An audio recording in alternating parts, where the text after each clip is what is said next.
Graças a Deus por tudo, até aqui nos ajudou o Senhor, e aquele que começou a boa obra é fiel para completar. Deus é maravilhoso, sabe o que faz, nunca perde o controle, e Deus não trabalha com atalhos. Deus não trabalha com queimar etapas ou adiantar o processo. Lógico que Ele faz o que quer, da forma que bem acha melhor fazer, porque a vontade soberana é a dele. Mas a palavra dele diz que é um tempo determinado para cada coisa debaixo do céu. Existe um tempo entre plantar e colher. Existem etapas que precisam ser respeitadas para que, enfim, o processo ele tenha um resultado firme, sólido e permanente. Existem pessoas que, de repente, da noite para o dia ficam famosas, mas aí pagam um alto preço, se expõem, até mesmo são capazes de escândalos para ganhar milhares de seguidores. Existem aqueles apressadinhos que compram a fruta que está super verde, foi apanhada menos de 1 hora no pé.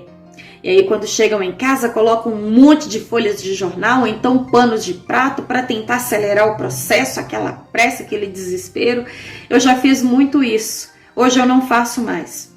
Porque uma coisa é um sabor forçado, a outra coisa é um sabor natural. O doce é muito melhor. Não adianta nós querermos tentar criar situações para já colher hoje o que era para ser colhido daqui talvez a 15 dias, 1 mês, 1 ano, 2 anos. Eu não sei qual é o tempo. Eu só sei que é preciso respeitar o processo. Existem meios da pessoa ficar musculosa da noite para o dia, simples assim, anabolizantes. Mas também ela pode escolher o músculo no tempo certo, trabalhado, algo firme, algo sólido, que dia após dia ela está ali exercitando, mas vai ser algo duradouro e vai ser algo saudável. Tem aquelas pessoas também que querem emagrecer na força, na marra e se intoxicam com vários medicamentos. E daqui a pouco estão prostradas e doentes. Ou então elas emagrecem 10 quilos em 15 dias. Aí ela cessa aquele processo assustador, aquele processo forte e até mesmo torturador para o seu organismo, e dali a 2, 3 meses elas ganham 30 quilos, fora os 10 que tinham perdido. Há meios de se adiantar, há meios sim de conseguir a vitória mais rápido. Sempre tem o famoso e terrível jeitinho brasileiro, aquele que indica, aquele que coloca a pessoa numa posição que ela não tem estrutura para estar. Ou então pessoas que pegam uma menina de 10, 11 anos e a deixam produzir como uma jovem de 18 anos, atrapalhando todo o seu processo e fazendo dela uma mulher num tempo em que ela não está preparada para aquilo. Nós podemos observar que no mundo em que vivemos, infelizmente, existem diversos meios, existem diversas situações que talvez agora podem parecer boas e lá na frente pode chegar a uma depressão, a um escândalo ou até mesmo a um suicídio. Respeite o processo. Deus trabalha dentro do tempo e o tempo de Deus não é como o nosso. Tem pessoas que, por não ter paciência de esperar, elas sofrem decepções terríveis.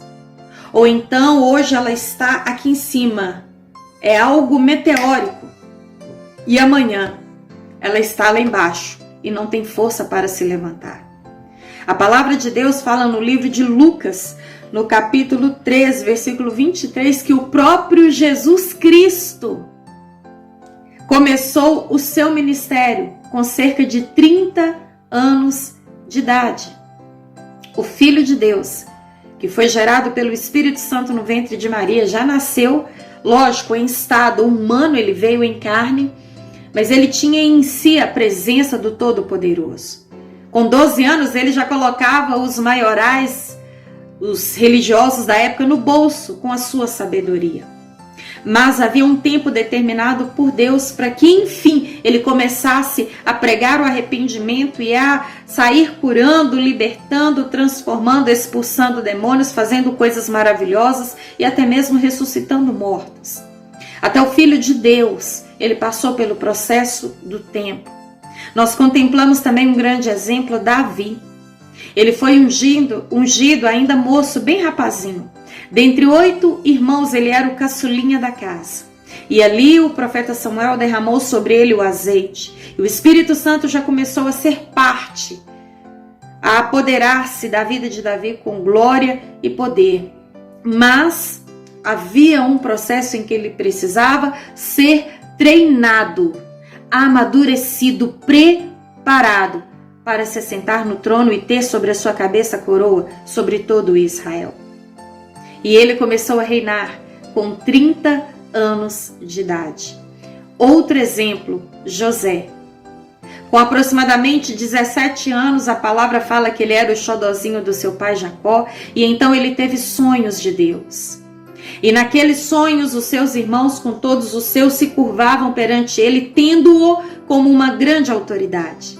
E quando ele contou aquele sonho, os seus irmãos riram, o odiaram, até que tiveram aquele plano de matá-lo. Por fim não mataram, o jogaram no poço, depois os venderam por algumas moedas de prata para uma caravana de ismaelitas que estavam se dirigindo para o Egito. E logo que chegou ao Egito, chegou como escravo, foi para a casa de Potifar, depois injustiçado e caluniado pela esposa de Potifar, foi lançado injustamente no cárcere, mas havia um sonho de Deus sobre a vida dele, de que os seus se curvariam perante ele como uma grande autoridade. Mas como assim? Esse sonho, se ele estava como escravo, sendo maltratado e injustiçado. Mas depois de um tempo, eu creio que de treinamento, de amadurecimento, de experiências com Deus, de humilhações, porque a Bíblia fala que o humilhado ele é exaltado.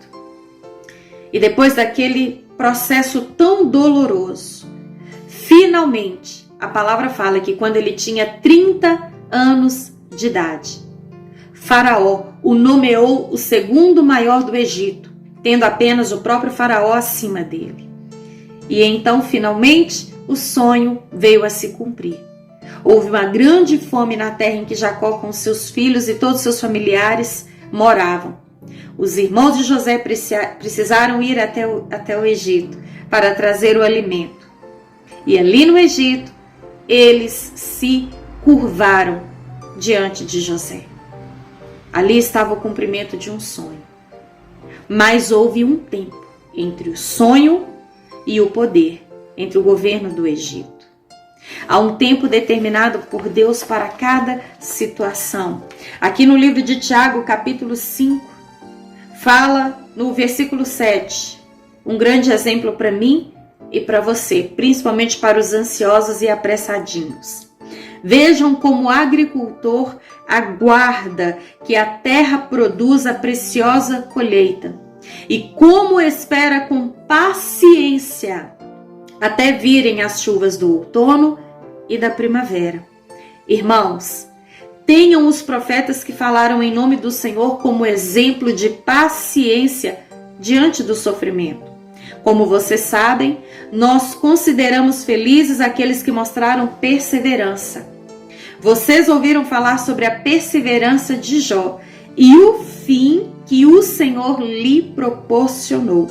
O Senhor é cheio de compaixão e de misericórdia. Lembra da história de Jó? Tudo que ele viveu, tudo que ele perdeu, o que passou, o que sofreu, como gemeu e chorou? Pois é. Isso tudo apenas no capítulo 1 e também no capítulo 2. Mas no versículo 42, a palavra fala que Deus honrou e mudou a história de Jó, tanto quanto ele era no início da história. No livro de Eclesiastes, capítulo 7, versículo 8, declara que é melhor o fim das coisas do que o seu início. Não tente acelerar o processo. Não tente passar o carro na frente dos bois. Existe um ditado que diz que quem tem pressa come cru. Seja paciente. Até mesmo o alimento, o Senhor nos ensina na oração do Pai Nosso: o pão nosso de cada dia nos dai hoje. Não tente adiantar. Não andeis ansiosos acerca de coisa alguma. Antes de tudo, todas as vossas orações sejam apresentadas com Deus com súplicas e ações de graça. Há um tempo para todas as coisas. O maior exemplo, todos nós passamos. Começamos do nada dentro do ventre de nossas mães. Fomos crescendo, um órgão de cada vez, um fio de cabelo de cada vez, uma gotinha de sangue de cada vez. Cada membro no seu devido lugar, um de cada vez, ao tempo de gestação que precisa ser respeitado para que a criança nasça com saúde perfeita, com todos os seus órgãos formados. E então, depois que ela nasce, ela precisa da mãe para amamentar, dependendo do tempo, por volta de 6, 7 meses, para começar a dar a papinha. E ela não come inteiro não, é tudo amassadinho, tudo batidinho. Depois ela começa a engatinhar. Depois ela começa a se apoiar nos móveis, um passinho de cada vez. E então ela começa a tomar coragem, depois também de um longo tempo, aprendendo a dar os primeiros passos. E ela cai, chora, levanta, tenta de novo. E vem tudo na medida certa. Na minha época era jardim, hoje é berçário e maternal. Mas quando eu era criança era jardim, depois o pré, primeira, segunda, terceira, quarta, quinta. Há um tempo. É preciso respeitar o tempo. Quem não respeita o tempo sofre com as consequências. São pessoas que hoje elas flertam num olhar e daqui a meia hora já está deitada na cama. E aí leva um namoro conturbado, acelerado, compulsivo, descontrolado. E quando finalmente mora no mesmo teto que casa é que vai conhecer um ao outro. Aí não tem estrutura. Respeite o processo. Deus está te preparando. Deus está te amadurecendo. Para que no tempo certo você tenha maturidade daquela circunstância em que você estará vivendo. Deus conhece a sua estrutura. Ele sabe o que está fazendo. Acalma teu coração. Lança por terra toda ansiedade.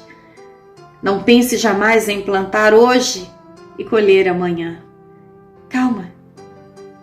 Depois que a semente é lançada na terra, por dias não se vê absolutamente nada, mas debaixo da terra está ocorrendo uma grandiosa transformação naquela semente.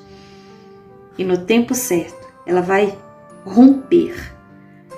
Vai surgir como nada um fiozinho verde. E daqui a pouco, ela será uma grande e frutífera árvore que produzirá sombra, flores, frutos, uma grandiosa colheita. Calma, calma, seja paciente, coisas boas levam tempo. Amém?